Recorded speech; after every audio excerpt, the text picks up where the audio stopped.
Hello students, very good morning to all. Hope you are doing well. So students, today you can see here we are going to start the video lecture of this chapter, light, shadow and reflection. Okay. So before going to start the chapter, let us find out that what are the points, what are the things, what are the topics that we will read in this chapter. So let us start the chapter. Okay. So basically the heading you can find out that what we are going to read. Okay, basically these three things we will focus. First one is light, second one is shadow and third one is reflection. Okay, maybe many of you are aware of this term, many of you doesn't know anything about this term. No problem, we will discuss through these video lectures. So in this chapter, what are the things that we will learn about? First of all, we will find out that what are the sources of light. Okay, that means from where we get the light. Second one, opaque, translucent and transparent materials. Okay, now these things students you have already read, one chapter was there. Okay, so there we have discussed these opaque, translucent and transparent materials. Chapter is, you can say, sorting materials into groups. So these chapters also we have discussed these kind of things. Okay, next thing we will discuss, light travels in a straight line. This is a very important property of light, you can say. So this property we will discuss. We will discuss about shadows, we will discuss about pinhole camera and we will discuss a few things about mirror and reflections. Okay, so these are the topics we will discuss one by one. Okay, so let us start with the introduction portion of the chapter, which is sources of light. What are the sources of light? So let us discuss, or let us start with these sources of light. Okay, so just have a look. We see so many things around us like bus, car, flowers, table, trees, animals, etc. So it is light which helps us to see objects. Definitely, if there is no light, okay, if I just turn off the light in this room, then you can't able to see me, okay, or you can't be able to see this, you can say, screen, okay. So it is only the light which enables us or which gives us the power to see the things, okay. But where does light come from? This is very important question, that where does light come from? So we all know that the sun, okay, basically sun is the main source of light, okay. All of you have known, you have already read these things in SST also, geography. The part of our earth which faces the sun receives light and experiences day, and the part of the earth which is away from the sun does not receive any light and experiences night, okay.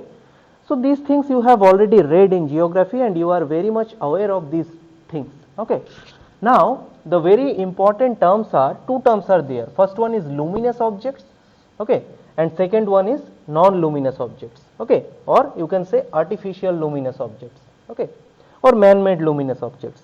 So just have a look. Objects like the sun, okay, basically the sun that gives out or emit light of their own are called luminous objects, okay.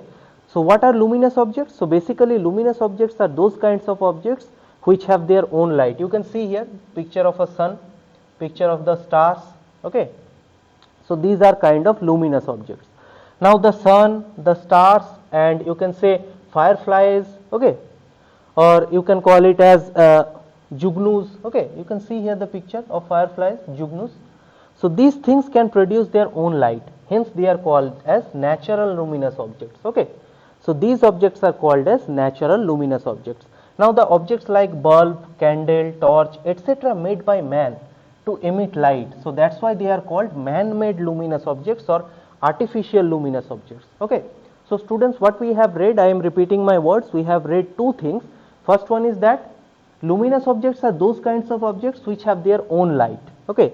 Now the sun and the stars or fireflies, these things they can produce their own light, that's why we call them as natural luminous objects, okay.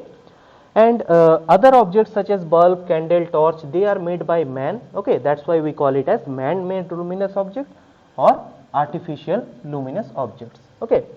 Very easy one, I hope you can understand this, okay. Now just have a look that there are objects, okay, there are few objects like chair, stone, tree which do not emit any light of their own. So such bodies are called non-luminous objects, okay. You can say these are artificial luminous objects, bulb, candle, torch, okay. So we have discussed what is luminous object, what is non-luminous objects. Now it is very important, students, that this question may come in your examination, that write the differences between luminous objects and non-luminous objects. Okay, so just you can write down the definition and one example. Okay, that will be good. Now very important thing, that if the question will come that moon is what, luminous or non-luminous, so definitely moon is a non-luminous body. It doesn't have its own light, but it reflects the you can say same light that received from the sun. Okay, so sun gives some light, and that's why we can be able to see the moon, but the moon doesn't have its own light. That's why we call the moon as non-luminous objects. Okay, clear? Okay, this is one thing. Now let me discuss one thing that we have already read in this class. In sorting materials into groups, we have discussed these things already, so let us revise quickly. That opaque, transparent and translucent materials, very important. Definitions are very important, examples are very important, and differences are also very important. So transparency is the property that we have already read. It is a property of a material which tells whether we can see through the object or not. Okay, we can classify the materials on the basis of transparency in three parts: opaque object, translucent object and transparent object. Okay, so what do you mean by opaque materials? Opaque materials means through which we can't see anything are called opaque materials. What are the examples? Wood, cardboard, wall, etc. Translucent materials are what? That materials through which we can see but not clearly are called translucent materials. For example, butter paper, shower glass, etc. And transparent materials are those materials through which we can able to see very clearly are called transparent material. For example, glass, clear water, cellophane sheet. Okay, these are the, you can say, parts of transparency. Okay, or divisions of transparency. Okay, so these three things we have already read in the chapter sorting materials into groups. Okay, so I hope you can easily understand these things.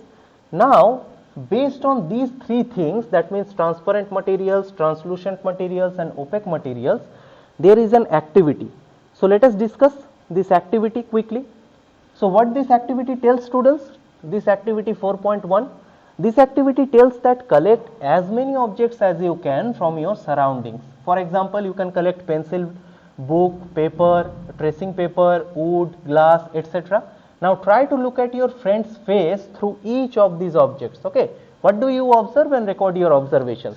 So basically this experiment tells that collect some objects and try to find out whether these objects are transparent, whether these objects are translucent or whether these objects are opaque objects. Okay, so you can see that objects are given: glass, wood, paper, tracing paper, book. Okay, you have to find out that whether you can check the visibility through the object possible, that it is fully visible, it is partially visible or it is not at all visible. If it is fully visible, you can call it as transparent. If it is partially visible, you call it as translucent, and if it is not at all visible, you can call it as opaque. Okay, so I think this table is very easy one. If you can understand properly that about these objects, then you can easily find out the table or you can easily fill up the table. So students, you have to fill up the table by your own. Okay. Okay. So let us discuss the next part, the very important property of light, that light travels in a straight line. Okay, very important property. Okay, you can say one of the most important property and one of the most important question in this chapter. Okay, that light travels in a straight line. Now I can tell you that light travels in a straight line, but how do you believe? Not just I am telling, you have to believe. Okay, so we see few experiments which tells us that light travels in a straight line. Okay, so have you ever seen a beam of light coming from a hole in a dark room? Definitely. When you shine a torch in the dark room, light appears to go straight line or straight outwards. This observation shows that light travels in a straight line. So let us understand these things through an activity. Now students, one more thing, that you can see here light is coming, the light is falling on my face, that's why you can able to see me. Okay, now if I put my hand in front of the light, you can see here, students, you can see here the shadow. This is my shadow of my hand. So this also proves that light travels in a straight line. Why? Because the shadow exactly looks like my hand. Just have a look. If I just put my hand like this, you can see the shadow changes. Okay, exactly like this. If I roll my fingers like this, if I put my hands like this, so whatever I just put my hand, so the shadow will look like the exact same form. Okay, so this experiment also tells us that light travels in a straight line. Okay, now let us discuss an activity through which you can easily tell that yes, light travels in a straight line. So let us discuss the activity. We can call it activity 4.2. So what you have to do, take a rubber tube or a piece of pipe, okay, about 30 centimeter long. So light a candle and fix it on a table at one end of the room. So what we have to do, students, you can see a candle of light is there. Okay, you can say this is a candle of light, and we have taken a pipe. See, this is the pipe. Okay, 30 centimeter long pipe. Now standing at the other end of the room, look at the lighted candle through the pipe. Definitely through this pipe we can easily able to find out the candle, we can easily able to see the candle. Now take a bent tube. Bent tube means this kind of tube. Now if we take, students, this kind of tube, now tell me, can you able to see the light? Definitely not. If this is your light, okay, if this is your, you can say, light, we can't be able to see the light because it is a bent pipe. So through a bent pipe we can't be able to see the light. So what we can conclude from this activity, students? So from the above activity we can conclude that light travels along a straight line. This property of light traveling in a straight line is called rectilinear propagation of light. Very important. Okay. So this property or this activity of light which tells us that light travels in a straight line, this property of light is called as rectilinear propagation of light. Okay. Okay. So this thing is very important, students, and a very easy activity. I think you can easily find out the activity. Okay. Now let us start the very basic thing of shadow. Okay, what is shadow, or what do you mean by shadows? Okay, so let us discuss the introduction part of shadows. Now just have a look. You must have seen a dark patch following you when you are walking in the sun. Definitely. What is the dark patch? The dark patch is called the shadow. So how does shadow form? Let us find out. So you can see this is a picture of shadow, or if I put my hand, you can find out the shadow of my hand. Okay, so these are the shadows. If we put something in front of the light, definitely in the back our shadow will form. Okay, now an activity is there which we call activity 4.3. So just have a look what this activity tells. This activity tells that collect some opaque objects. Now one by one hold each of the opaque objects in the sunlight. Opaque object means, students, through which light can't pass.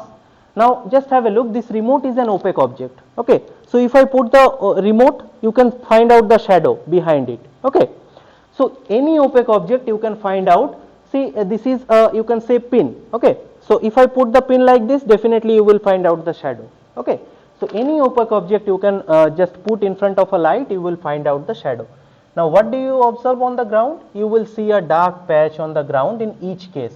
So basically these dark patches are formed their shadows. If I put the pen like this, definitely you will find out the shadows. Okay, so basically a shadow is formed because the rays of the sunlight can't pass through the opaque object, and hence a dark patch of the outline is formed behind the object. Okay, so basically when I am putting this pen like this, so light will pass all over this except this part, because this is an opaque object, that's why this shadow will form here. Okay, now can we see a shadow in dark? Definitely no, we can't able to see a shadow in a dark because there is no source of light which an opaque body can obstruct. Okay, so the thing is that in a dark room we can't find any shadow. Okay, so I hope, students, this thing is clear to you. Now many more activities are there regarding this, but we will discuss in our next video lecture the next activities regarding these shadows. Okay, so I hope, students, you like the video, and I hope you have understood the, you can say, concept behind it. So that's all for today's class, students. Thank you all.